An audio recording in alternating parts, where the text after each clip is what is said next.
देखिए, एक हत्याकांड हुआ है। ये रेडिशन होटल के सामने में एक बार है, एक्सट्रीम एक्सट्रीम स्पोर्ट्स बार है। वहाँ पर जो है विगत रात्रि में घटना घटी थी, जिसमें एक बार में काम करने वाला एक डीजे है, उस डीजे की हत्या हुई थी। उस हत्याकांड को लेकर जो है रांची पुलिस ने अनुसंधान आरंभ किया और अनुसंधान के क्रम में ज्ञात हुआ कि इस घटना में कौन कौन शामिल है।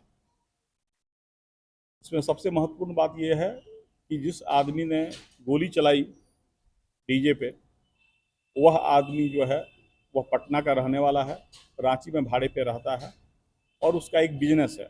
वह कोक और आईटीसी के सिगरेट्स की बिक्री करता है। उसके द्वारा ही ये घटना कारित की गई है। पुलिस ने अनुसंधान करने के बाद बहुत सारी टीम बनाई। इसमें से जो है उस बाउंसर के साथ मारपीट में जो शामिल लोग थे, उसमें से एक रामगढ़ से पकड़ा गया जो यूनियन बैंक का मैनेजर है। इसके अतिरिक्त और भी लोग थे, और सबसे मुख्य अभियुक्त जो था वो अभिषेक सिंह था, जिसके बारे में पुलिस ने अनुसंधान करके पहले उसके नाम को चिन्हित किया और तुरंत ही अविलंब टीम बनाकर हम लोग जो है हजारीबाग पुलिस और गया पुलिस के सहयोग से उसे गिरफ्तार किए हैं।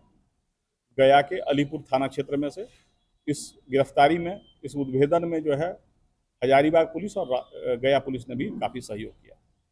अब हम लोग जो है केवल एक हथियार जब्त करना है, जिसके बारे में हम लोग जो है अनुसंधान कर रहे हैं। विश्वास है शीघ्र वो भी हम लोग जब्त कर पाएंगे। सर, कितने बजे ये घटना घटी थी और पूरी घटना जो है 10:30 से 11 के बीच घटना जो घटी है, वो घटना है जिसमें बाउंसरों और इन लोगों के बीच में लड़कों की भी मारपीट हुई है। और उसके बाद घटना जो घटी वो रात 1:20 के आसपास घटी। सर, किस मामले को लेकर विवाद हुआ? विवाद का स्पष्ट कारण दोनों अपने, क्योंकि जो मुख्य अभियुक्त है और जो लोग पकड़े गए हैं उसका इंट्रोगेशन भी हमारा कंप्लीट नहीं हो पाया है। लेकिन आप क्या बिंदु पूछ रहे थे आप? विवाद क्या था? जो बार वाले, उनका कहना है कि ये लोग बदतमीजी कर रहे थे और डांस फ्लोर पर कुछ जो है असली हरकत कर रहे थे।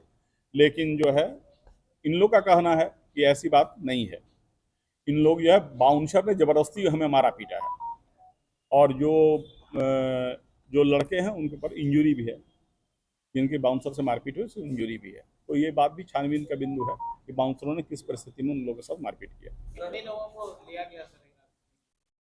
अभी जो है कुल मिलाकर 3 है सर। हाँ, 3 आदमी से हम लोग पूछताछ कर रहे हैं, और इसके अलावा चौथा जो है गया में है, जिसके हम सर, लोग किस हथियार का उपयोग किया? हथियार के बारे में जो है जिनको हम लोग गया में अरेस्ट किए हैं, वो जब आ जाएंगे तब वो उसका क्या मेक था, किस कंपनी का था, सारा बात वो बताएंगे। जो देखने से जो सीसीटीवी फुटेज में दिख रहा है वो एक राइफल की तरह दिख रहा है, जिसमें एक जो है बाइनोकुलर लगा हुआ है। अभी हम लोग हथियार किस क्वालिटी का था, क्या था, नहीं पता हमें। लेकिन उनके घर पर जब हम लोग सर्च किए हैं तो जो है असम का बना हुआ 2 लाइसेंस हम लोग को मिला है, जो असम के लिए वैलिड दिख रहा है कागज से। तो ये हम लोग को, पुलिस पदाधिकारी को ये परेशानी हर बार झेलनी पड़ती है। कई बार हम लोग जो है नागालैंड या असम की तरफ से बहुत सारे लाइसेंस देखते हैं, जो लाइसेंस वस्तुतः फर्जी होते हैं। तो हम लोग जो है इस बात का छानबीन कर रहे हैं कि असली में ये हथियार का लाइसेंस कहाँ से आया और कैसे ये रांची पहुंचा। इन सब के बारे में हम लोग छानबीन कर रहे हैं। जैसे हम लोग निष्कर्ष पर पहुंचेंगे तो हम लोग प्रेस को बताएंगे। सर, गश्ती गाड़ी उस समय थी जो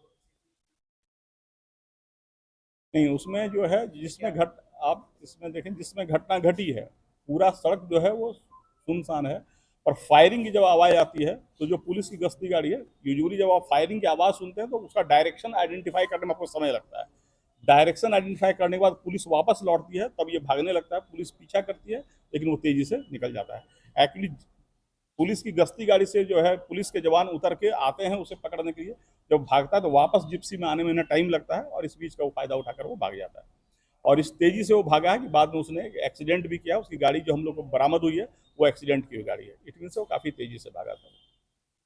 लगभग 10 बजे जब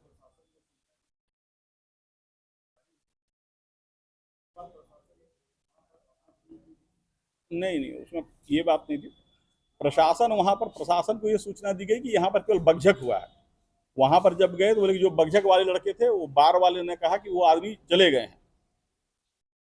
तो बार से जब वो आदमी चले गए तो जो पुलिस की टीम गई उसको लगा कि ये साधारण सी नोक झोंक थी और वो लौट आए।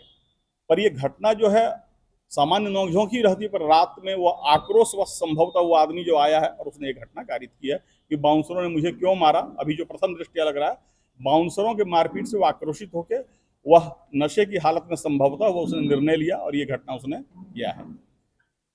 प्रथम जब घटना घटी थी उसमें कहीं कोई ऐसी बात न, बार वाले ने बताया कि ज्यादा, उन्होंने कहा नहीं, जो लोग मारपीट वाले थे वो चले गए हैं, एक आदमी बचा है, जो बचा था वो नशे की हालत में था, पुलिस इसे यहाँ लेकर आई, वो पूछताछ की स्थिति में भी उसमें नहीं था।